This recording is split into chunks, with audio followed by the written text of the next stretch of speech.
The largest war fought for humanitarian reasons was the Kosovo War between 1998 and 1999. Fought between NATO and Kosovo on one side and Serbia and Montenegro on the other, NATO justified its intervention on humanitarian grounds. Prior to this war, there had been over a decade of instability, including the Bosnian War, in which hundreds of thousands of people were displaced, upwards of 100,000 killed, and countless reports of civilians being executed by authorities. This war lasted just over 1 year, and after the conflict ended, the UN did become involved in the administration of Kosovo. UN Security Council Resolution 1244, adopted on June 10, 1999, authorized the deployment of an international civil and security presence in Kosovo and established the United Nations Interim Administration Mission in Kosovo, which has kept the peace there ever since. Given that only around 10,000 people died on both sides in the Donbass from 2014 to 2022, including enemy combatants, compared to hundreds of thousands in Kosovo and Bosnia, and given there were no widespread reports of civilian targets, it would seem that the humanitarian justification is not generally acceptable, especially given that Russia themselves didn't think the Kosovo war was justified. Russia's other war goal or justification was to protect against NATO expansion, or the self-defense argument. The most comparable precedent for launching a war before shots have actually been fired by the alleged aggressor would be the 2003 invasion of Iraq, also known as the Second Gulf War, or War in Iraq. So now, to take a pause briefly, the author of this script is a Marine Corps veteran of the war in Iraq. This Marine will not be stating any opinions on that war one way or another, or to relitigate any of that, as it remains controversial. The relevant fact around the Iraq War is that UNSC 1546 officially recognized the new Iraqi government's sovereign status, as well as the recognizing the peacekeeping force. Also, before the war began, to justify their actions, the United States and its allies cited Iraq's violations of United Nations Security Council resolutions as a major justification for the 2003, namely Resolution 687 from April 1991, which was the ceasefire and disarmament agreement that ended the war. Additionally, UNSC Resolution 707 from August 1991, UNSC Resolution 715 from October 1991, UNSC Resolution 1060 from June 1996, and UNSC Resolution 1441 from November 2002. Resolution 1441 is most often cited as justification, but it did not explicitly forbid the use of, nor did it authorize it, and the invasion is considered by many, if not most, to have been illegal. So, as with Kosovo War, the Iraq War was not authorized by the UN, but subsequent UN resolutions established normal diplomatic status. These facts are all relevant, as when the history of this current time is written, these same relevant facts will be forever noted. Russia would need to start making this case before the UN, which it does not seem likely to do, nor would it be successful, so Russia is blatantly in violation of the UN. Russian war justifications do not stand up. Russian war goals are unachievable under international law. Therefore, red lines must be established from the Ukrainian side, with backing from their allies. China and India have both expressed strong support for the UN generally, but want a greater role, particularly for smaller and so-called developing nations. It should be noted, and they should also recognize, that for the UN to continue to function, international laws must be upheld.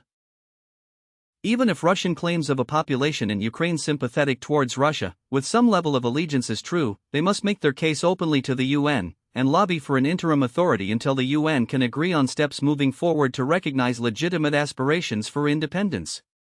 In that regards, there is indeed justification under international law for countries that are willing to support Ukraine in any way they see fit. So what are Ukrainian red lines and what are Ukrainian war goals? To continue to exist? Or more? If Russian war goals remain to conquer Ukraine illegally, then Ukraine's war goals must be to prevent Russia from achieving that goal in the name of the UN Charter, the rule of law, and advancement of democracy worldwide. If Europe's goal remains to help Ukraine win, and that Ukraine must win, then by definition Europe will have to tilt the scales at some point if they aren't tipped in the moment. Europe has indeed already acted and is acting as guarantors of Ukrainian sovereignty, and Russia has failed to make any case for why they should not be helping Ukraine. Realizing that regardless of the time frame, the only way to achieve European objectives are to increase the cost for Russia to continue, European leaders have set the stakes. German Chancellor Olaf Scholz has stated Germany will stand with Ukraine for as long as necessary, and we must not let Putin win. Ukraine's security is Europe's security. French President Emmanuel Macron has stated we cannot allow Russia to destroy a sovereign European nation with impunity. France has also confirmed the delivery of long-range missiles and fighter pilot training for Ukrainian forces. Polish Prime Minister Donald Tusk has said Poland will not allow Ukraine to stand alone. Our history compels us to act. United Kingdom Prime Minister Keir Starmer has said Britain's support for Ukraine is ironclad. Militarily, economically, morally.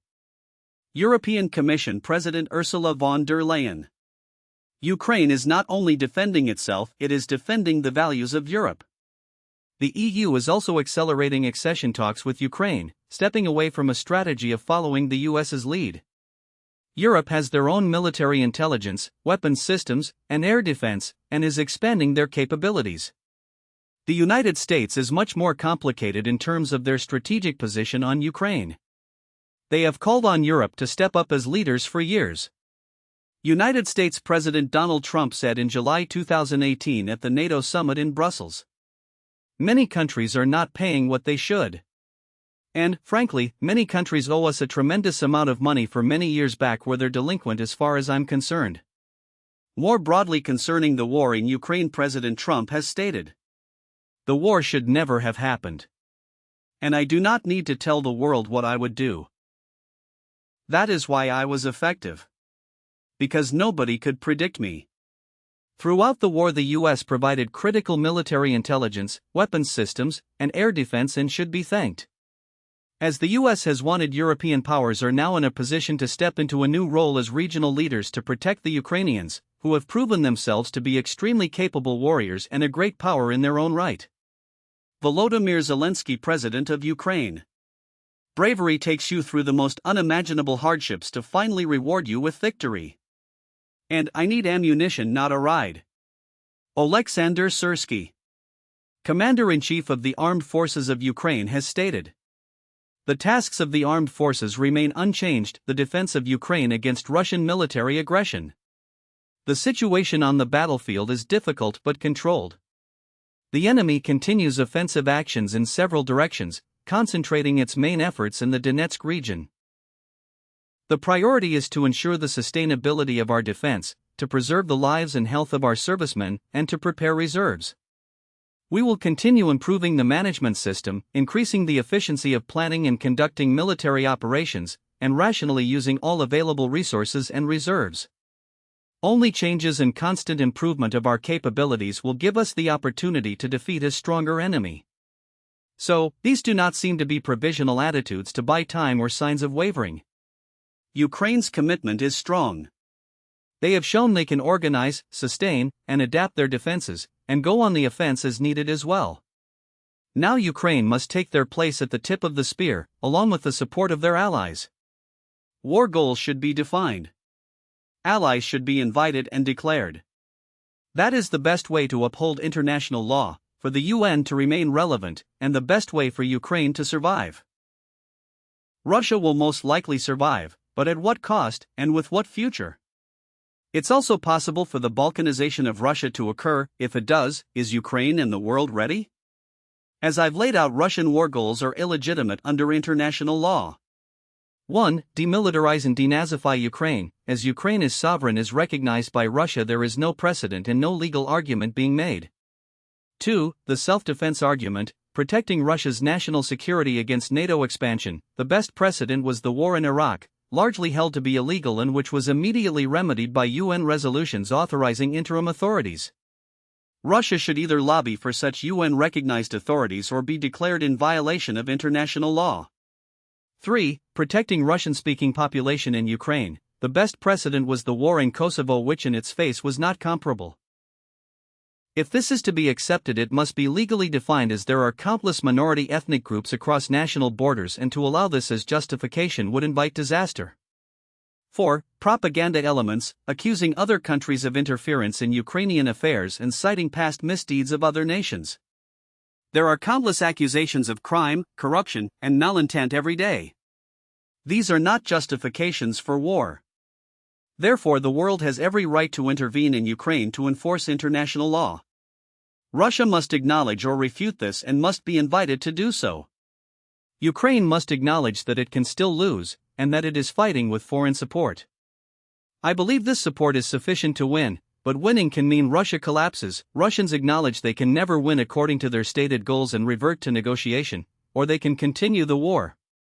That part is largely up to the Russians, with Ukraine tipping the scales as much as they can. Whether the UN, NATO, the EU, or some new framework helps Ukraine to do this is up to all of us. Ukraine and Ukraine's allies must declare and acknowledge that given Russian victory means Ukraine's total defeat, that their cause must be Ukrainian sovereignty and territorial integrity under international law. This alliance must rally the US, UN, other allies, and the people, etc. as much as possible, but with the understanding that they may need to go it alone. This is a key point. When the history books are written of this war, the question of whether the world, and Europe in particular, can step up. It will be the moment when humanity, from wherever possible, stood up for the ideals set forth in the UN Charter, or we reverted back to some other more cynical global order where superpowers make the rules as transient empires once did. It's easy and perhaps natural to question one's own government and say that because we're corrupt that it doesn't matter if two other corrupt countries wage war. It may seem self-righteous or pretentious to wave the flag of a just cause war. It may be difficult to do, but this is that just war if there ever was one, for all of the reasons I've outlined, but most importantly because Ukrainians still want to fight for their freedom, and potentially the freedom of Europe. Perhaps a new rallying cry, Veni Vidi Defendi Ukraini, thank the Ukrainians, or something else will emerge, but the original, Slava Ukraini, will always echo through the history books no matter what comes to pass. This is it, boys, this is war. History is recording. I want to acknowledge the warriors on the ground in Ukraine fighting for freedom and democracy. I want to acknowledge the pro-Ukraine community I hope to join on a more permanent basis. I also would like to invite anyone to correct any of my key findings. I'm trying to create a channel that will be independent, though I do welcome sponsors, and will be keeping my content at a strategic or operational level of analysis. Some topics I've considered are analyzing fiber optic drone defense with industrial level netting, AI, or laser defense. Analyzing Russian propaganda for insights into their thinking. Analyzing economic trends, industrial production trends, developments in AI, or air superiority developments. Deeper dives into particular aspects of the topic of this video could also be possible, and who knows, maybe evolve the channel into one that has some live streams, newsletters, or covering user-requested topics, analysis of current events or other things. So, if you'd please, to get more content into the community, hit the subscribe button and give a big powerful like. It's free and helps the algorithm get more Russia-Ukraine war content. I'd like to acknowledge the other Russia-Ukraine war YouTube creators and hope to work with you. Comments are welcome and will be replied to. It's literally what social media is meant for. It's a small but vocal and visible way to affect things. So thank you for watching. Glory to the Ukrainian heroes.